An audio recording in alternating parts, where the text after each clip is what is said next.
મારા વાલા વિદ્યાર્થી મિત્રો, કેમ છો તમે બધા? મજામાં છો?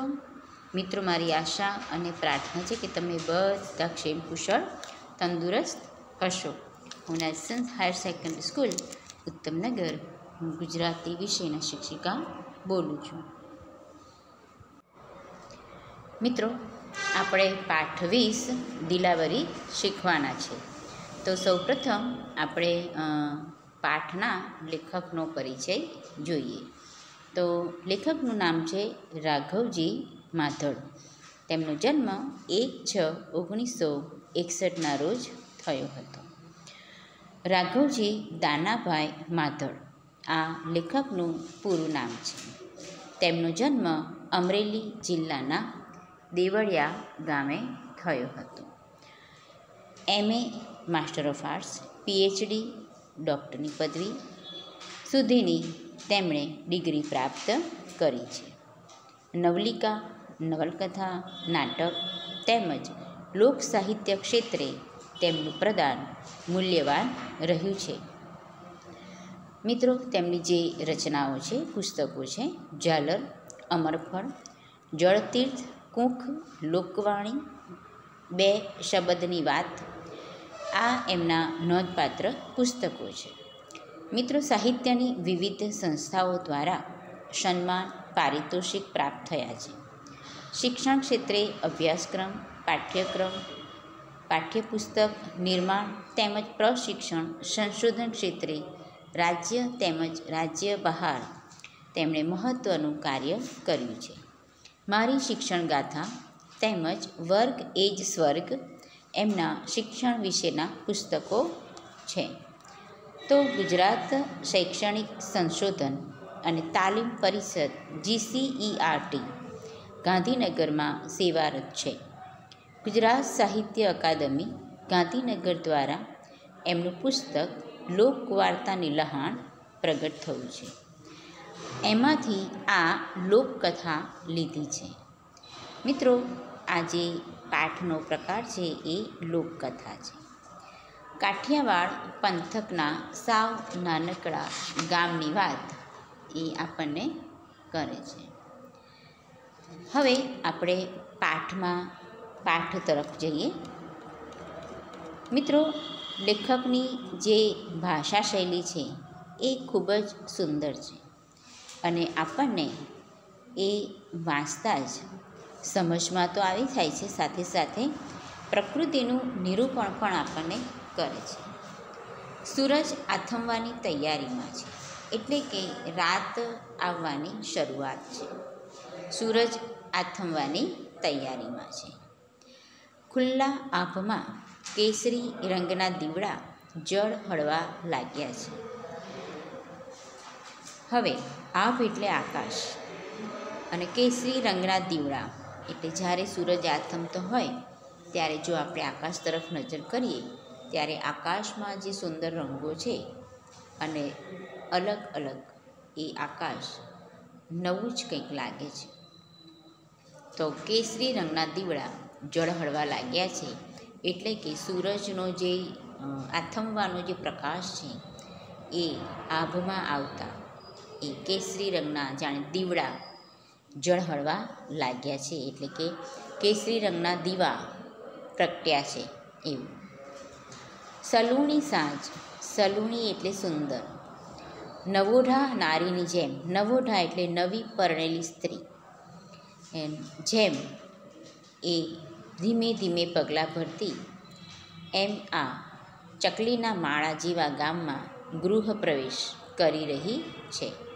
એટલે કે આ સાંજ એ આ ગામમાં આવી રહી છે. ચકલીના માળા એટલે કે નાનકડું ગામ નાનકડું છે. આમ વીંજતા પંખીડા પણ માળા ભણી પ્રયાણ કરી રહ્યા છે. આકાશમાં વિચરતા જે પક્ષીઓ છે એ સાંજ પડતા પોતાના માળા તરફ પ્રસ્થાન કરી રહ્યા છે. પ્રયાણ એટલે પ્રસ્થાન, ભણી એટલે એ તરફ. ગામનું મહેનતું મનેક ઢોર ઢાંખર સાથે ગામ ભણી આવી રહ્યું છે. ગામમાં જે પરિશ્રમ કરવા ખેડૂતો પોતાના ઢોરોને લઈને જ્યારે ખેતર તરફ ગયા હતા તેઓ પણ બધા જ હવે પોતાના ઘર ગામ ભણી આવી રહ્યા છે. તો વહેલી પરોઢથી ઉલેચાઈ ગયેલું ગામ, એટલે કે વહેલી સવારથી ગામ ખાલી થઈ ગયેલું. ગામના બધા લોકો ખેતરમાં પોતાના ઢોરો લઈને કામ કરવા નીકળી ગયેલા. તો ઉલેચાઈ ગયેલું એટલે ખાલી થઈ ગયેલું ગામ પાછું સભર થવા લાગ્યું. ધીરે ધીરે ગામમાં બધા પાછા ઘરે આવવા માંડ્યા, એટલે કે ગામ ભરાવા લાગ્યું. સભર એટલે ભરેલું. તો આવી અહુરી વેળાએ કાઠિયાવાડ તાબેના નાનકડા એવા સનાળી ગામ. તો આ અહુરી વેળા એટલે સાંજનો સમય. અહુરી વેળા એટલે સાંજનો સમય, સાંજ વેળા. કાઠિયાવાડ નામ છે પંથકનું. નાનકડા એવા સનાળી ગામ. આ જે ગામ છે એને ચકલીના માળા સમાન ગણ્યું છે. નાનકડું ગામ છે. એ ગામનું નામ છે સનાળી. તો સનાળી ગામના પાદરમાં, તો પાદર એટલે જ્યાં ગામ શરૂ થાય એની પહેલાં ખુલ્લી જગ્યા છે તે, એ ઘોડાગાડી પસાર થઈ રહી હતી. મિત્રો, ઘોડાગાડી આ ગામમાંથી પસાર થઈ રહી છે. કોઈ ગામ આવ્યાનો અણસાર આવતા, એટલે ગામ આવ્યું છે એવું ભ્રમ થતા, એવું લાગતા અંદર બેઠેલા દરબારે ઘોડાગાડીમાં જે દરબાર બેઠા છે એમણે ખોંખારો ખાધો. અણસારનો અર્થ છે ઈશારો. ખોંખારો ખાધો. હવે ખોંખારો એટલે આપણે જે કરીએ છીએ ગળામાંથી અવાજ, તે સાથે જ ચાલકે લગામ ખેંચી, અને જે ઘોડાગાડીને ચલાવી રહ્યો છે ચાલક, એણે ઘોડાની લગામ ખેંચી, એટલે કે ઘોડાને ઊભા રાખવા માટે પ્રયત્ન કર્યો.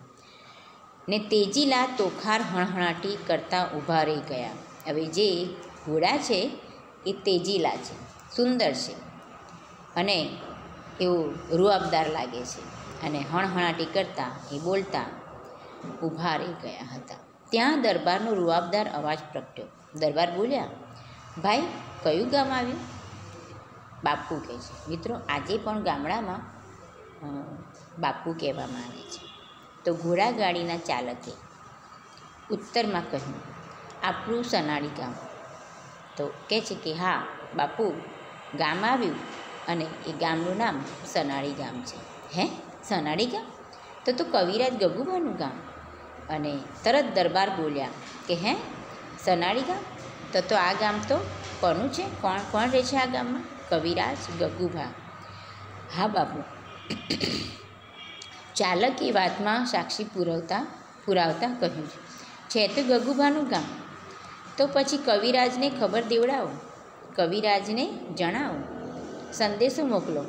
આમ કહેતા દરબાર ઘોડાગાડીમાંથી બહાર આવ્યા અને પોતાના દરબારી લિબાસને એટલે પહેરવેશને જરી ઠીકઠાક કર્યો, એટલે કે વ્યવસ્થિત કર્યો. પછી સ્વગત બોલતા હોય એમ બોલ્યા, કાલ સવારે ગગુભાનો મીઠો ઠપકો સાંભળવો પડે કે પાદરમાંથી નીકળ્યા તોય મને યાદ ના કર્યું. તો કહે છે કે મને કાલે કદાચ ગગુભા મળે અને મને મીઠો ઠપકો આપે કે તમે પાદરમાંથી નીકળ્યા તોય મને યાદ ના આવ્યો, મારું ઘર આ ગામમાં હતું, તમે અહીંથી ગયા, મારા ઘરે ના આવ્યા. હા બાપુ, હમણાં કોક હારે હંદેહો કહેવડાવું છું. હંદેહો એટલે સંદેશો. હંદેહો એટલે સંદેશો. તો કે જે સંદેશો કહેવડાવું છું, હમણાં કોઈ દેખાય એટલે એમને કહું. ચાલક આમ કહી કોઈ જણને, જણ એટલે માણસ, વ્યક્તિ, શોધતો ઊભો રહ્યો. હડાણા આમ તો ફૂલડા જેવું નાનું રૂપાળું રજવાડું. હવે અહીંયા હડાણા ગામની વાત કરે છે. તો એ નાનું અને રૂપાળું રજવાડું, સુંદર ગામ, પણ તેની સુગંધ ચોમેર પ્રસરી રહી છે. તેની સુગંધ ચોમેર પ્રસરી રહી છે. તો ખાસ તો દરબારી ગઢમાં કસુંબલ ડાયરો ભરાય. હવે આ જે દરબારી ગઢ છે એમાં ડાયરો ભરાય. તેમાં સત્ય એટલે સત્ય, ધર્મ એટલે ધર્મ, અને સાહિત્ય લિટરેચરની ઊંડાણથી વાતો થાય. દરબારની સારપ ને મોટપ સાથે આ છોગું હતું. તેથી સુવાસ પ્રસરેલી આ ડાયરામાં લીલા શાખના ચારણ કવિ ગગુભાને સામે સમંદર સવા દરબાર વાજસુરવાળાની પણ બેઠકો થાય. તો આ છોગું એટલે કે ચોક્કસ પ્રકારની છત. એ કહે છે કે દરબારની સારપ અને મોટપ આ ગામમાં એની સુવાસ પ્રસરેલી છે. તો કે જે ડાયરો ભરાય એમાં કહે છે કે કવિ ગગુભા હોય અને સામે સમંદર સમા દરબાર વાજસુરવાળાની બેઠકો થાય. તો આમને સામને એ દરબાર ભરાય. ક્યારેક મોઘેરા મહેમાન એવા કલાના સાગર કલાપી. મિત્રો કલાપી, આ કલાપી કવિ છે. કલાપીએ પણ સુંદર કાવ્યો આપ્યા છે. કલાપી આ ઉપનામ છે. એમનું મૂળ નામ જોઈએ તો સુરસિંહજી તખ્તસિંહજી ગોહિલ. તો તેઓ પણ ત્યાં આવતા. મિત્રો આ જે પાઠ છે એ સત્ય વાત છે. હડાણા રાજના ત્રીજા રાજવી એવા રામવાળા મૂળુવાળાને ત્યાં પણ ગગુભા આવે. હવે ગગુભા પણ ક્યાં જાય તો કે છે ત્રીજા રાજવી એવા રામવાળા મૂળુવાળાને ત્યાં પણ આ ગગુભા આવે. અહીંયા કવિરાજ ગગુભાનું નામ. તેમની મનભરી મહેમાન ગતિ માણે. ગગુભા ક્યારેક દરબારને મીઠી ને આગ્રહભરી વાતો વિનંતી કરે. બાપુ અમે તો આયા પેટમાં ટાળક વળે એવી મહેમાન ગતિ લાવો લઈએ છીએ, પણ આપ તો આમ ગરીબની ઝૂંપડીએ પધારો. કહે છે કે તમે અમે નાના અમારા ઘર છે, તમે નાના ઘરમાં પણ પધારો. અને કે પછી કહે કે અમારું આંગણું પાવન કરો. પાવન એટલે પવિત્ર શુદ્ધ. ભલે કવિરાજ તમારો આગ્રહ છે, પણ અન્ન જળ હશે તો ક્યારેક આવી જવાશે. ક્યારેક કે જમવા બોલાવશો તો હું આવી જઈશ. દરબાર આ મીઠી વિનંતીનો આશાભર્યો ઉત્તર આપે. આમ વખત ચાલે, પણ આજે ખરેખરનો મોકો મળી ગયો છે. મિત્રો આ જે પેરેગ્રાફ છે અહીંયા હડાણા ગામથી લઈ અને અહીંયા સુધી એમાં કહે છે કે કવિરાજ ગગુભા અને દરબાર અને બીજા અન્ય લોકો સાથે જ્યારે મેળાપ થતો, ડાયરો ભરાતો, ત્યારે કવિરાજ સાથે આ દરબાર વાતો કરતા. અને કવિરાજ કહેતા કે તમે મારા આ નાના ઘરમાં તમે ક્યારેક તો પધારો અને મારું જે ઘર છે એને પવિત્ર તો કરો. અને દરબાર કહેતા કે જો સમય મળશે, તમારો આગ્રહ છે, પણ અન્ન જળ હશે તો કોઈક વખત તમે જો જમવા બોલાવશો, ક્યારેક મોકો મળશે તો હું આવી જઈશ. દરબાર આ મીઠી વિનંતીનો આશાભરે આ રીતે ઉત્તર આપતા. હવે ખરેખર આજે મોકો મળી ગયો. આ દરબાર આ ગગુભાના ગામથી પસાર થઈ રહ્યા છે. આજે મોકો મળી ગયો છે. આ બાજુ કવિરાજ ગગુભાને સંદેશો મળ્યો કે દરબાર સાહેબ ગામના પાદરમાં પધાર્યા છે. તો ઘોડાગાડીવાળા ચાલકે એક માણસ સાથે સંદેશો કહેવડાવ્યો અને કવિરાજ ગગુભાને સંદેશો મળ્યો. આ વાત સાંભળતા જ તો ગગુભાએ ભાવ વિભોર થઈ ઉઘાડા પગે દોટ મૂકી. જેવું સાંભળ્યો કે દરબાર ગામના પાદરે એમની ઘોડાગાડીમાં બેઠા છે, કાં તો એમ ગામના પાદરે આવ્યા છે, તરત તેઓ એવું બધું પડતું મૂકીને પાઠ્યપુસ્તકમાં જણાવે છે કે એમણે ઉઘાડા પગે દોટ મૂકી, એટલે પગમાં કશું જ પહેર્યું નહીં. હે, બાપુ રામવાળા પાદરમાં ઊભા છે? ગામડાના ઉબડ ખાબડ રસ્તાને ઝાંખું પાંખું અજવાળું વીંધતા કવિરાજ ઉતાવળા પગે ગામના પાદરમાં આવ્યા. હવે સાંજ તો થઈ ગઈ છે, રાત નજીક આવી રહી છે. હજુ ઝાંખું થોડુંક અજવાળું છે.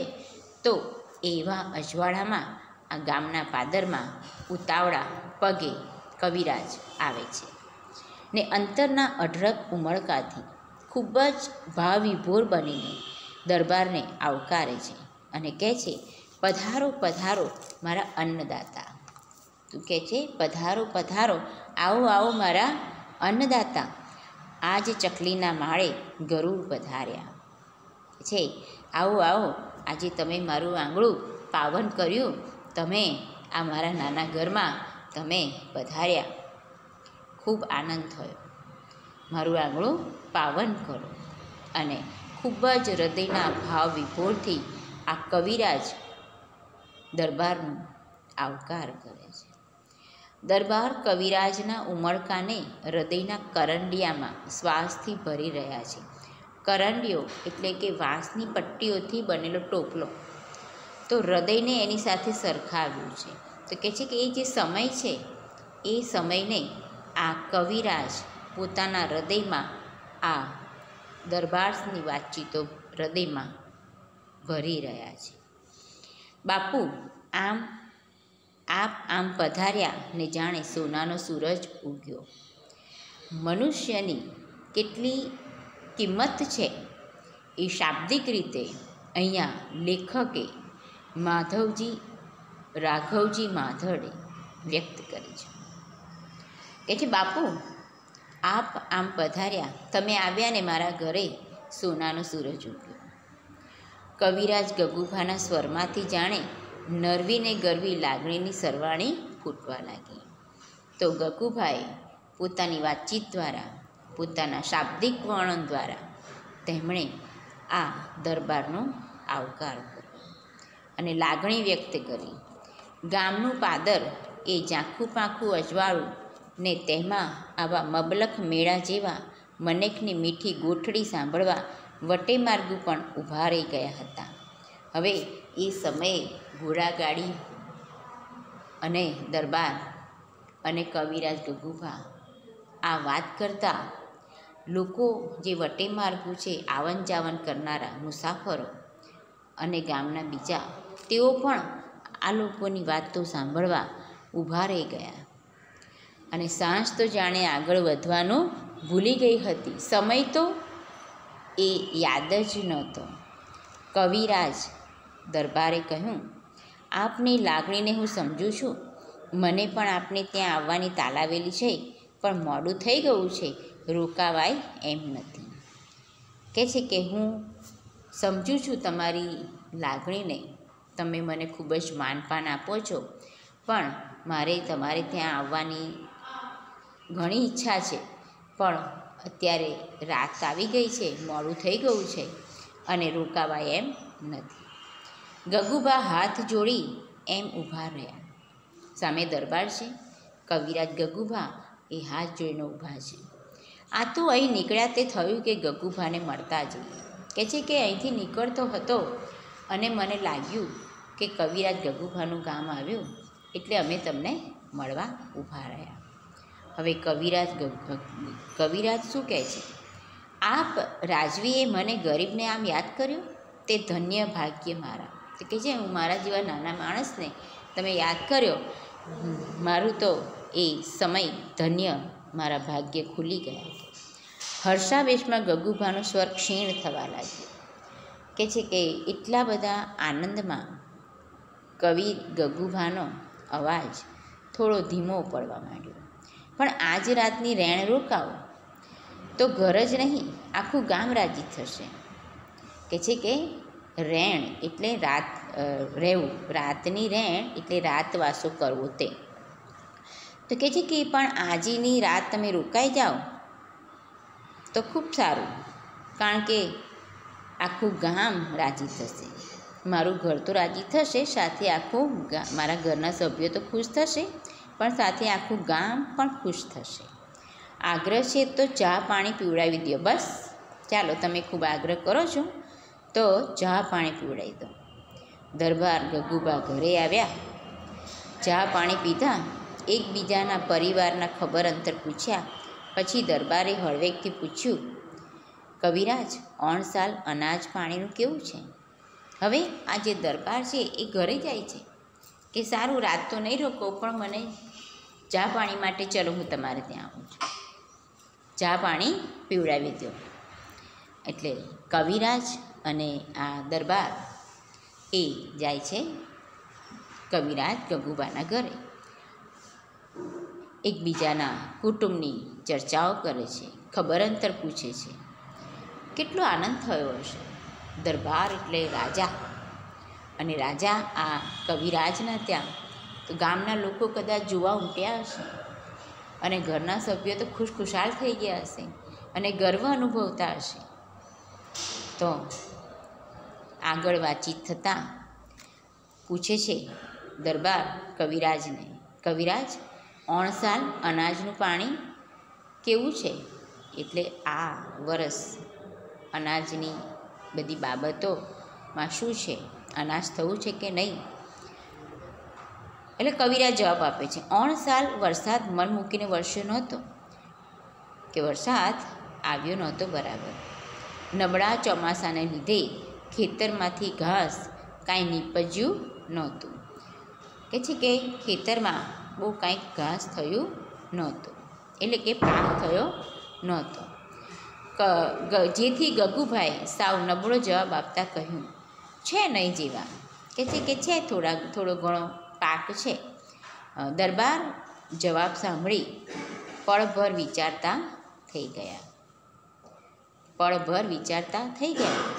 પછી થોડી વાર આડા અવળી વાતો ચાલી. મોડું થયું છે, આમ કહી દરબાર રવાના થયા.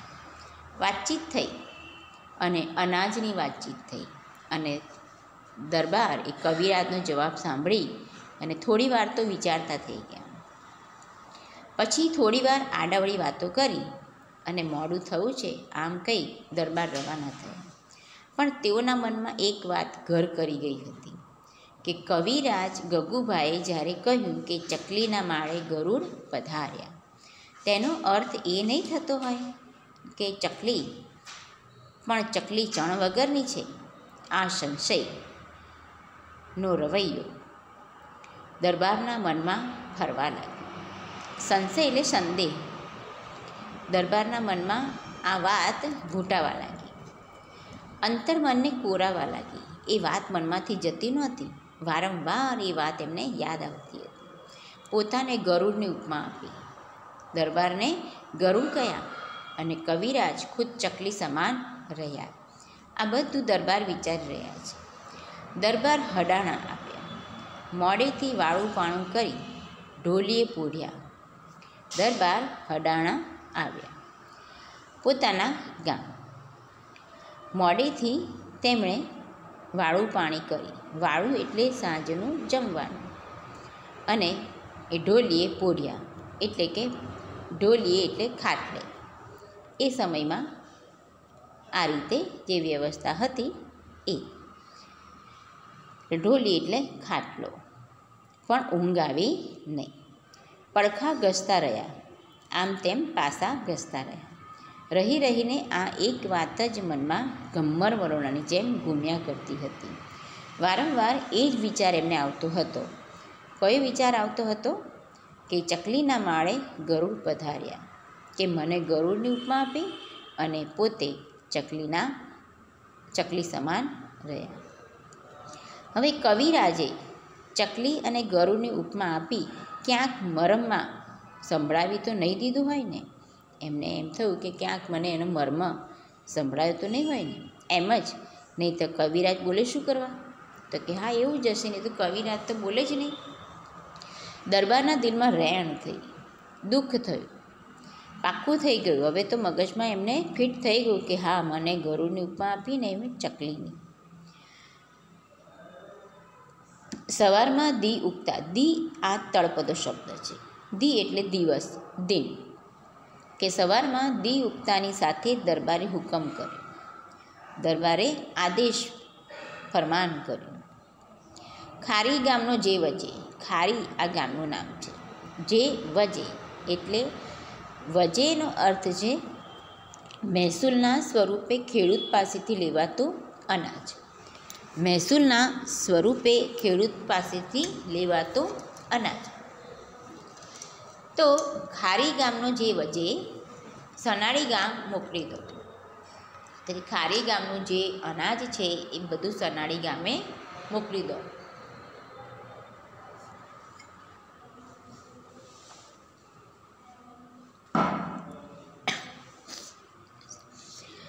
ખારી ગામેથી આવેલા અનાજના ગાડા જે બગસરા ગામે મોકલવાના હતા, પણ દરબારનો હુકમ થતાં સનાડી ગામ માટે સાબદા કરાયા. હવે જે નક્કી થયું હતું કે આ જે અનાજના ગાડા છે એ ક્યાં મોકલવાના હતા? બગસરા ગામે મોકલવાના હતા. પણ રાત્રે આ દરબારને ઊંઘ ન આવી અને કવિરાજની વાત મગજમાં ઠસી ગઈ. એમણે એ બધા જે અનાજના ગાડા છે એ સનાડી ગામે મોકલવાના માટે તૈયાર કરાવ્યા.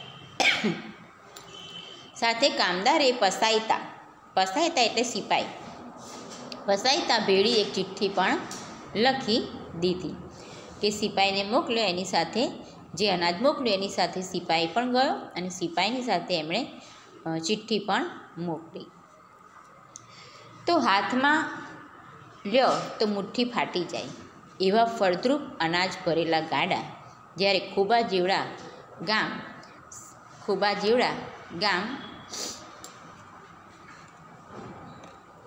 સનાડી ગામના પાદરમાં ઊભા રહ્યા, ત્યારે ગામ લોકોને નવાઈ લાગી. ગામ લોકોએ જોયું કે આ બધા અનાજના ગાડા આવ્યા છે, તો આ નાનકડું ગામ સનાડી ગામ ખોબા જેવડું, એને ઉપમા આપી છે ખોબા જેવડું ગામ.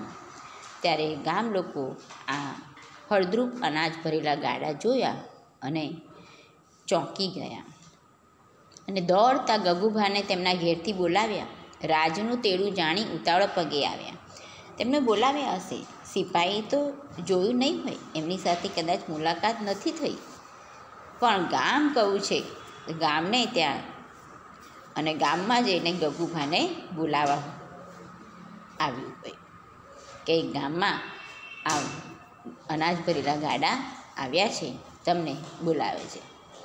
અને સિપાઈ કહે છે, લ્યો ગગુભા, બાપુએ ચકલા માટે ચણ મોકલાવી છે, તો સાંભળી લો. શું કહે છે? લ્યો ગગુભા, બાપુએ ચકલા માટે ચણ મોકલાવી છે, તો સાંભળી લો. આમ કંઈ પસાયતે ગર્વિત નજરે ગગુભા સામે જોયું. સિપાઈએ કહ્યું કે આ દરબારે તમારા માટે આ અનાજ મોકલ્યું છે. અને ગગુભા એ જોઈ રહ્યા છે. ગગુભાની સામે ગર્વિષ્ઠ નજરે આ સિપાઈ જોઈ રહ્યો છે. પછી આગળ કહ્યું, ને બાપુએ કીધું છે કે દાદો સૂરજ નારાયણ ભરે છે, તો સાંભળી લો. દાદો સૂરજ નારાયણ ભરે છે, તો સાંભળી લો. એટલે કહે છે કે આ દરબાર તમને જે અનાજ આપે છે એ તમે લઈ લો. દરબારનું આવું કહેણ અને ચિઠ્ઠીના શબ્દો ગગુભાને વશમાં લાગ્યા. સમસમીને ઊભા રહ્યા. ગગુભાના હાથમાં જ્યારે ચિઠ્ઠી આવી અને સિપાઈને કહેણ જે મોકલ્યું, સિપાઈ જે કહેણ કીધું, દરબારે કહ્યું તે પ્રમાણે, એ બધું સાંભળીને ગગુભાને દુઃખ લાગ્યું અને એ સમસમીને ઊભા રહી ગયા. મિત્રો, અહીંયા કવિરાજ શું વિચારે છે? બાપુએ મને લાલચું તો નહીં જાણ્યા હોય ને? ગગુભા મનોમન ભાંગચણ કરવા લાગ્યા, એટલે મનોમંથન કરવા લાગ્યા. બાપુ, મેં તો અમથું જ કીધું તું કે ચકલીના માળે પધારો. આપની મોટપ ખાતર આવી ઉપમા દીધી હતી, પછી થોડા ઓશિયાળા થઈ સ્વગત કહે, પણ આપ તો મને ખરેખર ચકલી સમજી બેઠા. આ બધું ગગુભા વિચારી રહ્યા છે કે મેં તો અમસ્તું જ કીધેલું કે ચકલીના માળે ગરુડ પધાર્યા, પણ તમે તો તમારી મોટપ બતાવી દીધી. ગગુભાના ગરવીલા મોં પર ક્ષોભનું લીપણ લીપાઈ ગયું. ક્ષોભ એટલે સંકોચ, લીપણ એટલે એક જાતનું કવચ, આછું કવચ. કે પછી મેં અનાજની નબળી વાત કરી એટલે પછી જાણે સામેથી જ અવાજ આવ્યો, એટલે જ અનાજ મોકલ્યું હોય ને બાપુએ. તો કહે છે કે મેં અનાજની વાત કરી હતી, એમણે જે પૂછ્યું હતું તો કે ઓણસાળ વરસાદ નબળો છે, ચોમાસું નબળું છે, એટલે તો કદાચ નહીં મોકલ્યું હોય. અને એટલે જ આ સિપાઈ કહે છે એટલે જ અનાજ મોકલ્યું હોય બાપુએ. ગગુભાના હૈયામાંથી અવાજ ઉઠ્યા, વાહ અમારા અન્નદાતા, વાહ આપની દિલાવરી. દિલાવરીનો અર્થ છે મનની મોટાઈ, મનની ઉદારતા. મિત્રો, ભાષા એ થોડામાં ઘણું કહી જાય છે. તો અહીંયા કે છે કે ચકલીના માળે ગરુડ પધાર્યા, કે છે હું નાનો માણસ છું, અમારું ગામ નાનું છે, ગામમાં તકલીફ છે, અનાજ નથી થયું, ઓછું થયું છે.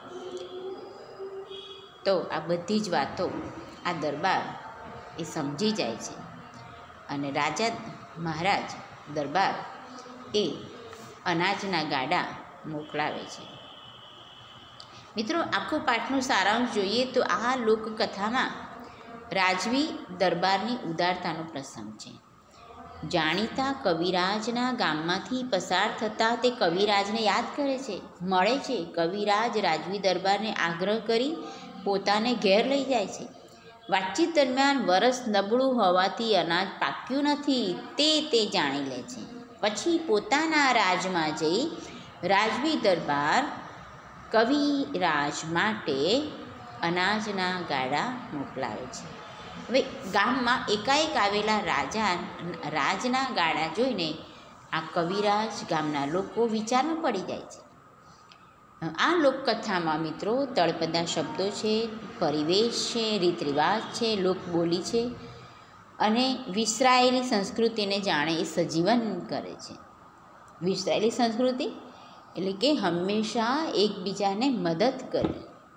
જો કોઈ દુઃખમાં હોય તો એને સંભાળ લેવી, એની કાળજી લેવી, એને દિલાસો આપવો, એને સાંત્વના આપો અને હંમેશા આપણે બીજાનું હિત જોવું, આપણે ઉદારતા રાખવી, મનથી મોટા બનવું, એ આપણે શીખીએ છીએ. મિત્રો, આશા છે કે આ નાનકડો પાઠ સમજમાં આવ્યો હશે. ધન્યવાદ.